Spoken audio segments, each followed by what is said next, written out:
Upravo je stigla eksplozivna vijest za strastvene navijače Dinama iz Zagreba. Držite se čvrsto, jer imamo vrelu tajnu koja kuha u pozadini nogometnog svijeta i koja će vas ostaviti da grizete nokte.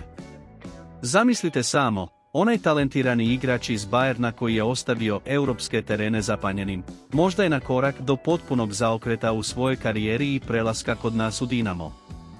No, smirite strasti, uzbuđenje tek počinje.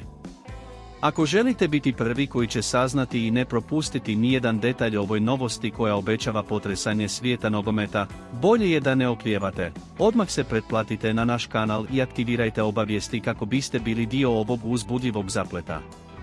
Sada dolazi bomba. Zamislite samo, hoće li Gabriel Vidović, mladi talent u dobi od 19 godina iz Bayerna, kročiti prema našem Dinamu?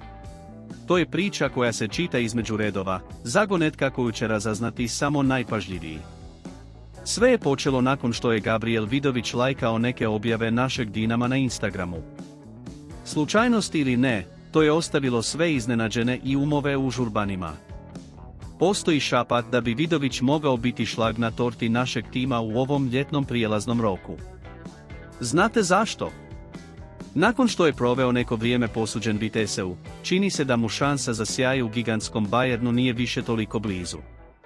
Pa dobro, dragi moji, što nam to govori? Posudba našem dragom hrvatskom prvaku ima itekako smisla. A ima još, ovo praćenje Dinama na Instagramu nije samo obična stvar. To bi mogao biti onaj traženi trag. Tko zna, možda se bliži epohalna promjena u klubu. I, prijatelji moji, jedno je sigurno, povijest je već dokazala da ove znakove ne bi trebali ignorirati. Druže, osjećate li tu adrenalinu? Što li budućnost čeka naš Dinamo iz Zagreba s ovim zagonetnim tragom o Gabrielu Vidoviću? Ne možete propustiti ni sekunde naših ažuriranja, zar ne? Pa, pretplatite se na kanal, aktivirajte obavijesti i zajedno ćemo razotkriti ovu nogometnu zagonetku koja obećava uzburkati naša srca.